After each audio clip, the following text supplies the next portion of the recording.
One of the two Jane Does found on Mansfield's property was, without question, Theresa. Theresa Caroline Philogem was a teenager who came to live with her sister in Tampa, Florida in 1980 on the condition that she would find a job.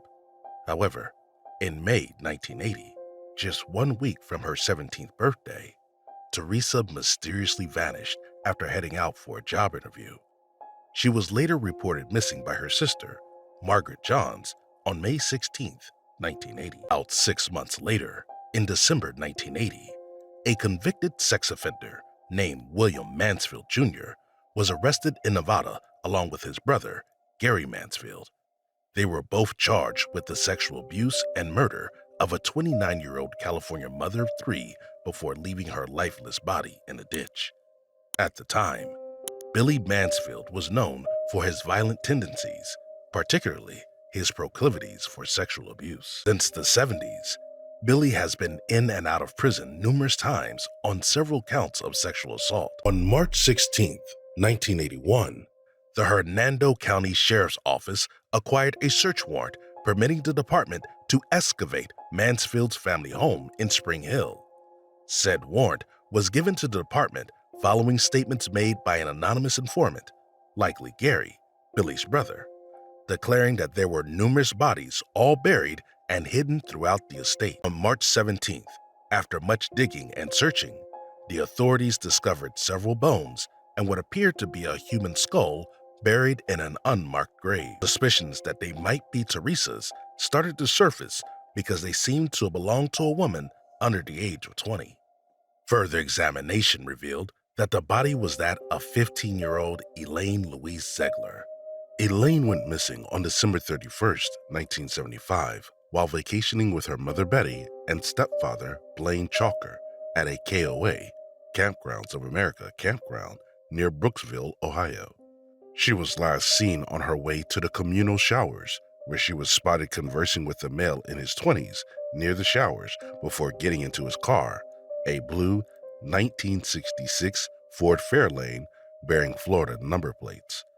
Her parents notified authorities when she did not return the next day. Beginning to suspect the possibility of more bodies, the authorities continued with the excavations.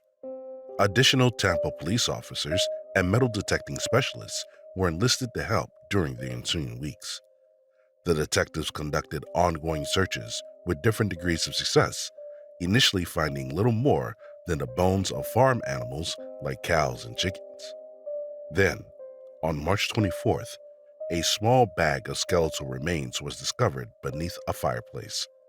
Encouraged by this finding, many electrical cables and water pipes in the Mansfield home were dug and plowed by investigators, unearthing an assortment of human bones and personal belongings. When it was all over, 3 more skeletons, all of which belonged to young women, were discovered. Sandra Jean Graham, a 21-year-old Tampa resident and worker at Hillsborough Community College, was promptly identified as one of the bodies. On April 27, 1980, Sandra and a man witnesses referred to as a biker were last seen in a parking lot next to a bar. Witnesses recalled how she left many personal belongings at the bar before her disappearance, such as her car keys and sunglasses. The decomposing body of Sandra was discovered in a shallow grave on the Mansfield family's debris-strewn 5-acre property and was identified through forensic dentistry.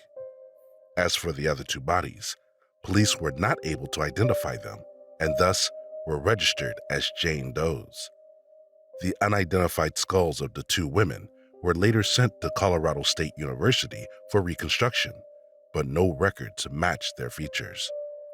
After maintaining his innocence for a while, Mansfield was tried, convicted, and handed 4 life sentences in 1982 after pleading guilty to escape the death penalty. It was reported that he couldn't cooperate with law enforcement or provide any sort of information that may lead investigators to the identity of his other 2 victims, as he didn't seem to recall who they were and had disposed of most of their belongings. He is currently serving time in a California prison.